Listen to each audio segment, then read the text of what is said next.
Ranger.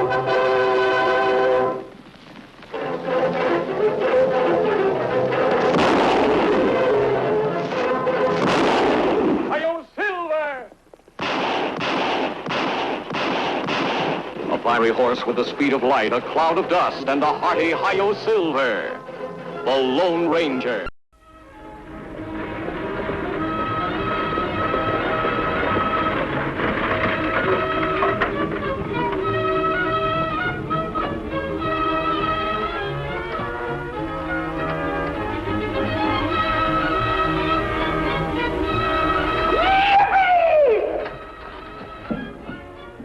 Oh, hello, Jim. The assay report just came in on the state. Oh? Listen to this. The samples of ore you sent show a gold content of nearly $5,000 per ton. Well, Think of it. Owning one of the richest gold claims in the area. well, I'm sure everybody's going to be mighty pleased with your good fortune. You mean our good fortune? You don't think I'd forget you, do you? Why, if you hadn't carried me on credit, I'd have given up prospecting a long time ago. Oh, I was only too glad to have the chance to help. Say, Jim, that letter you received certainly must have contained good news. I heard your reaction to it across the street in my office. It was good news, Mr. Carter. Read this. 5,000. Say, that is wonderful. Congratulations. Thanks. Mr. Carter, Yes, Jim? you're a lawyer. Would you draw up a partnership agreement making Mr. Gilman a half owner in my gold claim? Oh, no, Jim, you don't have to. Look, you grub staked me when I needed it. I can't forget that. Yeah, but half your claim just for advancing a little credit. It's only fair. Besides, that's the way I like it.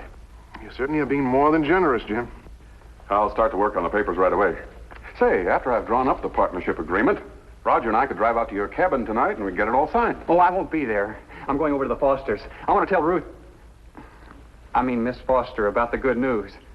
Would it be possible for you to drop off the papers there? Well, imagine so. It's all right with Roger. And we'll see you tonight at the Fosters.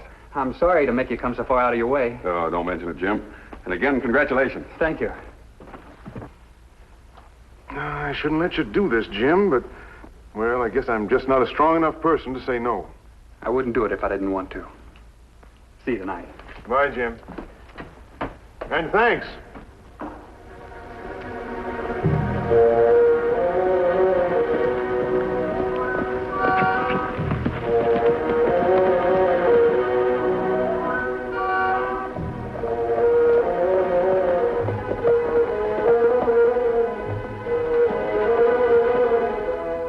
This should be a good place to make camp.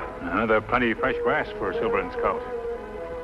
There's a small town a little north of here. While I set up camp, suppose you ride there and get what supplies we need. I mean, right fast.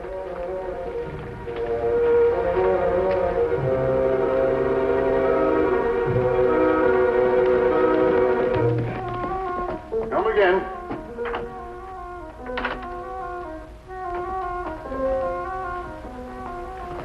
I've finished drawing up the partnership agreement. Huh? Didn't take you much time. If Jim had stayed around town a little longer, we could have signed the whole thing right here.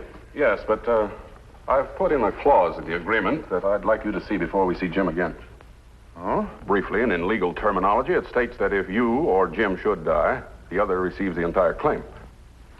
Well, do you think Jim will agree to signing anything like that? I think he might, with your help. Think of it, Roger.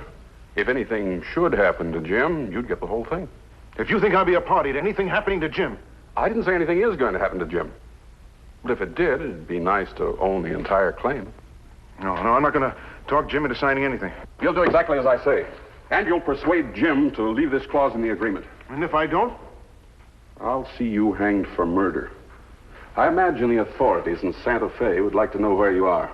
They're still looking for you for that old murder charge. I knew you were the one they were after before you'd been in town 3 weeks. You kept quiet all this time? Why not? The reward for turning you in wasn't big enough to tempt me. But now you can pay well for my silence. What happens to me now? Nothing, as long as you do what I say. After all, as your silent partner in a rich gold claim, I'd be foolish to turn you in. Now that we understand each other, we'd better get going. We have a long ride ahead of us. My buggy's outside.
Kimosabe. Yet. Kimosabe. Kimosabe.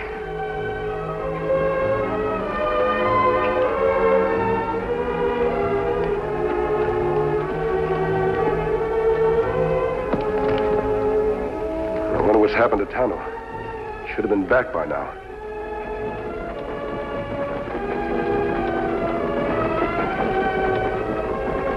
You're being very quiet. I've been thinking Oh? What about? about myself. You know that man that I killed in Santa Fe? It was really an accident. The mistake I made was in being afraid. Afraid that people wouldn't believe me, so I ran away. And now, because I'm still a coward, I'm doing something I know is wrong. It's better to be practical than to hang. Whoa! What's the matter?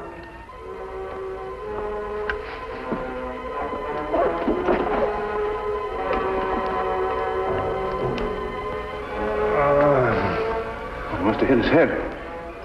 Oh, we could take him with us to the Foster's place, just over the next ridge. Hey, it's a fine-looking gun the Indians carried. You know, this Indian might even be a killer. A killer with a grudge against Jim Blake. What are you talking about? Well, think how convenient it'd be if, after the partnership agreement was signed, this Indian should kill Blake.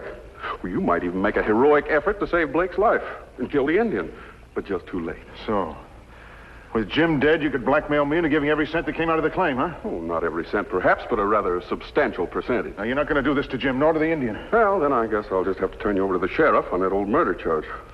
You'll do exactly as I say if you don't want to hang, you understand? Now, help me move this Indian over those bushes.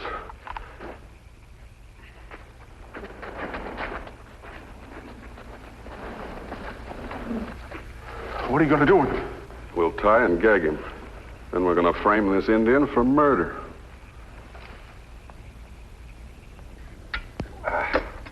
You know, Miss Foster, the story around town is that Jim here is soon going to be a very rich man. Well, of course, Sheriff. That's why I'm marrying him. As you can see, I have a very practical daughter. I'll get it, Ruth. Evening, Jim. Sorry we're a little late. That's all right. Come on in. Miss Foster, Mr. Foster. Sheriff. Good evening. Excuse my not getting up, but my rheumatism's troubling me a little bit again. Oh, I'm sorry to hear that, sir. Oh, just having a little celebration, cake and coffee. Won't you join us? Well, thank you. I didn't expect to see you here, Sheriff. I was just leaving. I stopped by on my way to the Moore Ranch to offer my congratulations here to Jim. Must you go, Sheriff? I'm sorry, ma'am, but I must be going. Oh, thanks again, Sheriff, for dropping by and giving your congratulations. You two deserve the best in the world. Good night. Good night, Mr. Foster. Mr. Gilman. Good night, Sheriff. Oh, Jim, I have the partnership agreements all made out for you and Roger to sign. Would you care to look at them? Oh, thank you.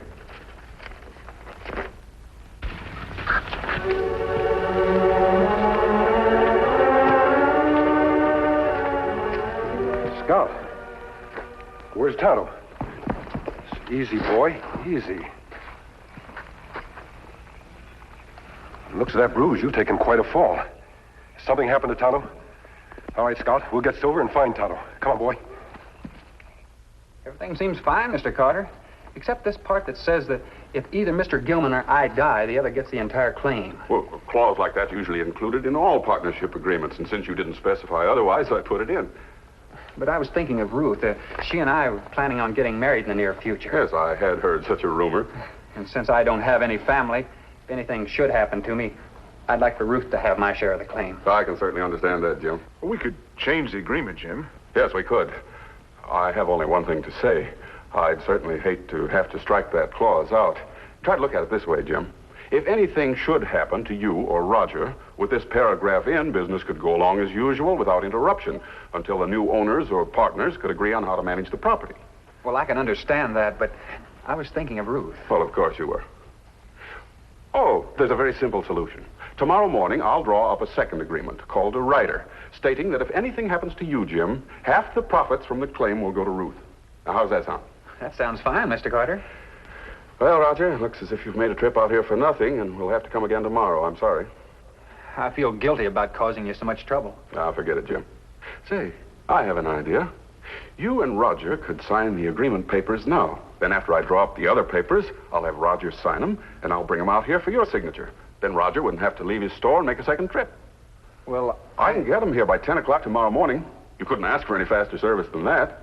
I guess not. And I'll leave the signed agreement papers here with you, and pick up Roger's copy when I come out with the writer's agreement tomorrow. That'll close the whole deal. How's that sound, Jim? Well, all right, Mr. Carter. Where do I sign? Right here on this line. Roger will put his signature underneath. Miss Foster and Mr. Foster will act as witnesses and make the whole thing legal.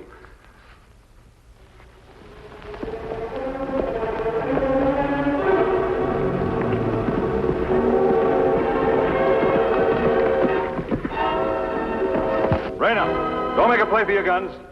Now, get down off that horse. Slow like. Is that a badge of a sheriff or a deputy? I'm Sheriff Dawson. Now drop those guns. I've done nothing wrong. I'm putting you under arrest. Do you usually arrest people without cause? That mask is cause enough. Where'd you get that horse? I'm looking for a friend of mine. I believe his horse stumbled. My friend was hurt by the fall. We'll talk more about that later, after I've seen your face. This mask will stay on. We'll see about that. Sorry I had to do that, Sheriff, but I don't have time to argue with you.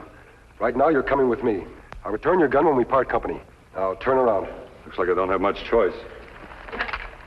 Just keep your hands high until I get mounted. Thanks again for the refreshments, Miss Foster, and I do hope your father's up and about again soon. Thank you. I'm sorry to have caused you so much trouble. Oh, forget it, Jim. It's all in the day's work. Now, good night, Miss Foster. Good night. Good night, Jim. Good night. Night.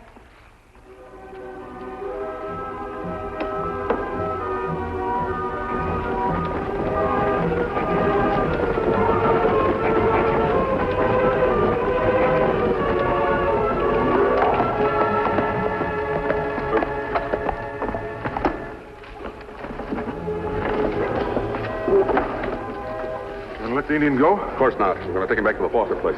Give me a hand getting him in the buggy.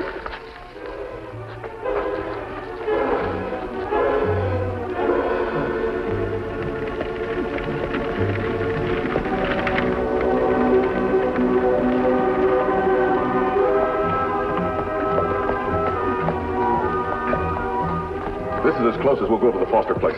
The Indian's conscious now. We can go the rest of the way on foot. I'll loosen the ropes around his legs enough so he can walk.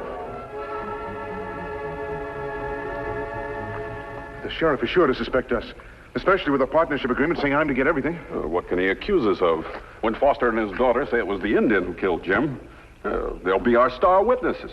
How are you going to get him to say that? Very simple. I'll go back to the Foster's place. Now, when I'm inside, you bring the Indian around to one of the windows. I'll cough once. That'll be a signal for you to get ready. Then when I cough again, you shoot Jim. I'll point toward the window. And they'll see the Indian just before you pull him aside and shoot him yourself. It's very easy. They'll see the gag in his mouth. You've got a handkerchief. Put it over the lower half of his face.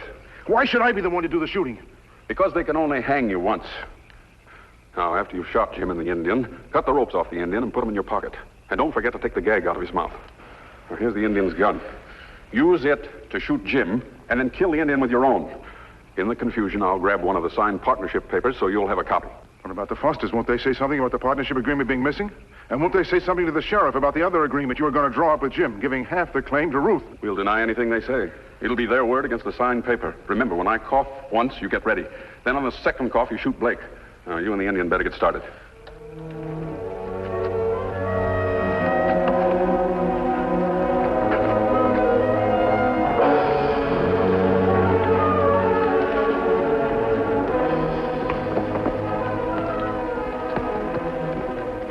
I believe my friend fell from his horse here. Well, I don't see him. There are also tracks of a wagon or carriage. And two other men. The men dragged my friend over toward that clump of brush.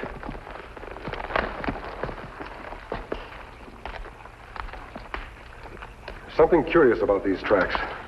The wagon stopped here, and then they moved my friend over to this point. So? Well, from the footprints, they left my friend here, and drove back in the wagon. Well, then your friend should still be around. That's a strange part of it. The wagon came back. You can see where the original tracks had been crossed over. Yeah. When the men came back here, they helped my friend in the wagon, turned it around, and drove back in the same direction from which they came. Oh, that doesn't make sense. Why didn't the men take your friend with them in the first place? That's what I'd like to know. Tell me, Sheriff, earlier this evening, did you see anyone driving a light wagon or a carriage? No. Hey, wait a minute. John Carter drove his buggy to the Fosters tonight, so he'd come along this road. Who is this John Carter? Well, he's a lawyer with about as much ethics as a skunk. If there's a shady deal on, he's mixed up in it. In that case, we better try and follow those tracks. Mister, would you give me back my 6-gun? Won't that put us back where we started? Well, when we started, I was against you, and now I'm with you. Oh? And if Carter's pulling something, I'd like to have my gun handy. All right, Sheriff. Thanks. Oh, come on. We got a lot of fast tracking to do.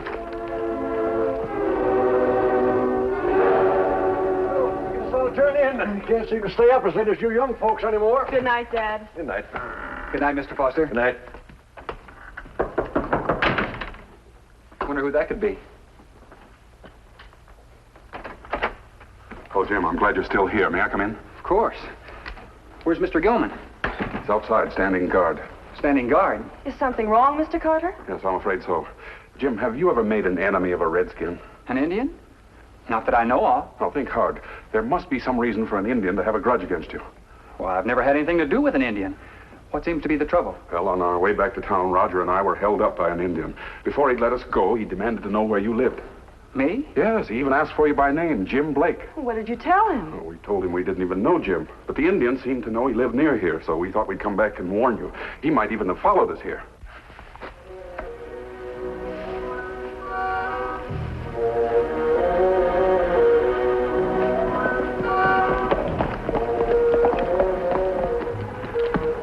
Is that the buggy you were talking about?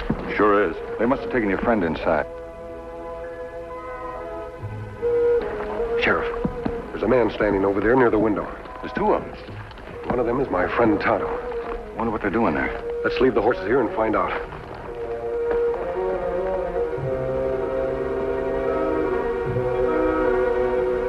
It must all be some mistake. Oh, perhaps there's another Jim Blake. Yes, that's possible. Excuse me.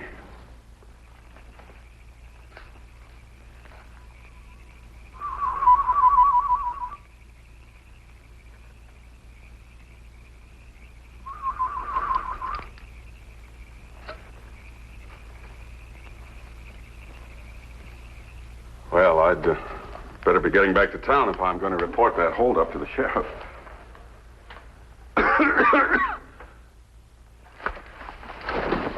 Don't make a sound.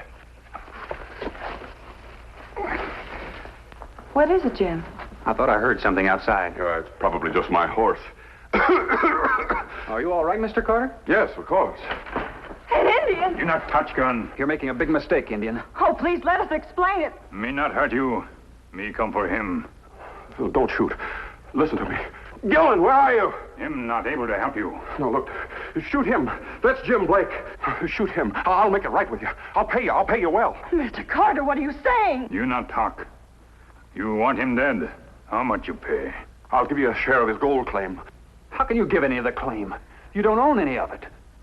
Wait a minute. That's why you wanted that clause left in the agreement. Listen to me. Shoot him, Indian. Shoot him. You won't shoot anyone. A masked man. Don't let this man's fighting you, miss. I'm not an outlaw. Good work, Tonto. You played it just right. All right, Carter, you're under arrest. I got proof enough to put you behind bars for a long time. All right, Sheriff, I'll... Yet. Drop your guns, all of you, or I'll blow a hole through Jim. We better do as he says. Now, it's going to be so easy to kill all of you. You can't mean that, Carter. You don't know what it's like to know you've killed a man. You can never erase the memory. My conscience won't bother me. I'm not weak like you are. I won't let you do it. Oh, you're going to stop me. Yes. I'm going to stop you. Don't come any closer. I'm going to stop you.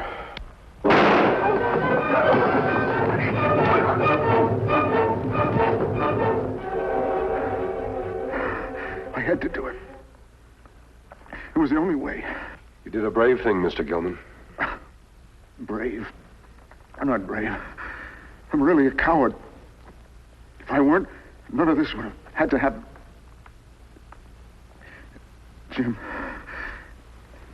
Jim, according to the clause in the agreement, the whole claim will be yours now. That's not important now. I'll get a doctor. No, Jim. No.